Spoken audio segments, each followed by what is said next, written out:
What is going on, guys? I would like to welcome you to today's workout. So today we did a lot of plyometric style training right here, bam, bouncing up. So we did a box jump. That's just a 24-inch box, and then the other box, I'm not sure the height, maybe 30. And we're just kind of just being as explosive as explosive as possible, and at the same time keeping really good form and technique. Now right there, that hurt. I hurt my left ring finger. Is that my ring finger? Yeah. Matter of fact, that sucker hurts right now. And it's because I wasn't aware of my surroundings, and as my hands came up, I hit that box. And it's so interesting how the littlest, like just barely hitting that box with my fingers hurts. Like it still hurts. I did about 4 or 5 sets of that and took it up a little bit higher to, you do the math. And I'm showing you guys everything. I'm as transparent as possible. It's 2019, so I'm not going to just show you guys all my successes. I'm going to show you my hesitations. I'm going to show you my mistakes, because at the end of the day, that's part of life. There's peaks, there's valleys. Can't talk. There's peaks and valleys, there's ups and downs, ins and outs, and all of the above. So here, same thing. I have 10-pound dumbbells in my hand, and just being as explosive as possible. You notice I was kind of pussyfooted on that one because, hey, it just is what it is. And I think right now, man, you guys can call me the rubber band man, because I love bands. And I don't think it's just with my old age. I think it's just, I just found these within the last couple of years, and they're so useful and they're so versatile, and you can do so many different things with them, which is, I guess, the same thing as versatile.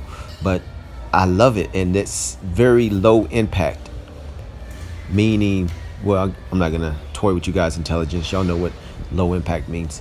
But yeah, I love to incorporate them. Right now I'm using a vest, the Skills vest that came with some other jumping apparatus I bought probably about a good 10 years ago. I actually only used this, like, that system probably 1 or 2 times, but that was back when I first started speed skating, and I was trying to get explosive as possible and jump as high as I could. And like I said, that was probably about, actually longer than 10 years ago. So most of those cables that came with that vest have dry rotted. Like the rubber just completely, just all of them. I don't know how, because they weren't in the sun. I'm not even talking about the workouts. I'm just talking. Yeah, so I love these bands here. I'm really just loading up that leg and just keeping the motion nice and smooth. And the thing about this, you'll really find out whether or not you have tight hips.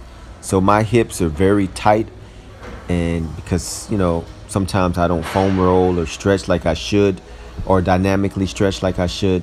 So it takes a while for me to get those hips nice and open. And when you do movements like this, you can really feel it, because there's not a lot of momentum in movement. It's very calculated, so you can really feel where you're tight at, and really concentrate on loading those quads. And and if you go deep enough, you'll feel it in your glutes.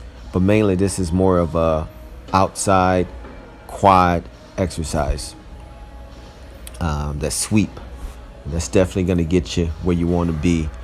And if you speed skate, or if you do anything laterally, this is definitely going to help you in that. Here we're just doing some split lunges with the band. You can't see the band, but it's there. In the next clip, you'll actually see the band. And with the band, it really helps you to stabilize, because the resistance kind of keeps you balanced. It really does. And it's constant. There you go. So you can see it from the side view. It's constant. As you can see, my back is neutral. There might be a little slight bend at the top, but for the most part, my shoulders are square, and I'm pretty much landing in the same spot with each rep. And that's what you want. You want to have consistency, you want to be balanced, and you want to have good form. Here we're doing the same thing, except we're doing a side push in there. And this is all about technique and form right here, because if you get a look, you'll notice that throughout this, my form will go in and out. And of course, some of the reason is right there, because of fatigue setting in, and the other is just this is a beast, and you have to think. Like, this is not a natural movement for most people, and if you don't train this way, this might seem kind of complicated. And just going from one side to the other and switching can prove to be difficult at times because your mind is telling your body what to do, or your brain is telling your brain or your mind, I don't know. I haven't been able to really do my box jumps like I've done them in the past, so I'm slowly but surely getting back into it. So this is just a 42-inch box jump. I did probably 5 reps. I generally like to do 5 reps at a time, but I noticed on the second or third that this was it was challenging, and it could be because of the wraps around my knee. I don't know, but it felt kind of challenging. And I threw in these kettlebells because of my hips being so tight. I wanted to really open them up. So I said, let me do some kettlebell squats or goblet squats with the kettlebell to really open up those hips, because in most sports you'll find that it's all in your hips. Now we moved on to the bandit jumps, the bandit squat jumps. And this is a lot of tension. Those bands right here in this position, I could barely get off the ground. So I know it takes a lot of force. It takes a lot of force because gravity's pulling me down, and so are those bands. Here, what I did was just 10 regular reps, and you can't see it, but I lessened the tension because there's 3 things that stick out on the side. So instead of doing the furthest ones apart, I just did the first 2. That way I could actually, do this in peace without feeling like I'm getting pulled to the ground viciously. So here's the same thing. So I did 10 regular squats followed by 10 squat jumps. Now I'm just concentrating on really hitting those quads. As you can see, my legs are lagging out here in these streets. But hey, I can jump, and the proof is in the pudding because y'all seen the videos. But nah, I mean, it's all good, guys. I love having something to shoot for, and I love training. I love training. So don't let my legs discourage you from working out with me and signing up and becoming the best version of yourself, because you can see I'm working on them. And but it's all good. So now I'm really hitting. It's burning. It really is burning. I'm just getting over a knee issue. It's still there a little bit, maybe 2 to 3% still there in my right knee, which is the one I'm working right now, the one you see. And it's getting to where it needs to be.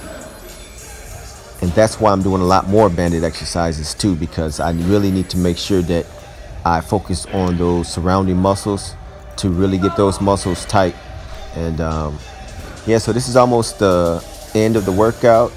I think I finished with some pull-ups with the bands. Yeah, there we go right there. So I did 10 of those, and that was a wrap. So the only thing I didn't show you guys is I always, at the end of my workouts, I like to go and practice my handstands, and I didn't show you those, but we did those. Thanks for watching. Stay tuned for the next video.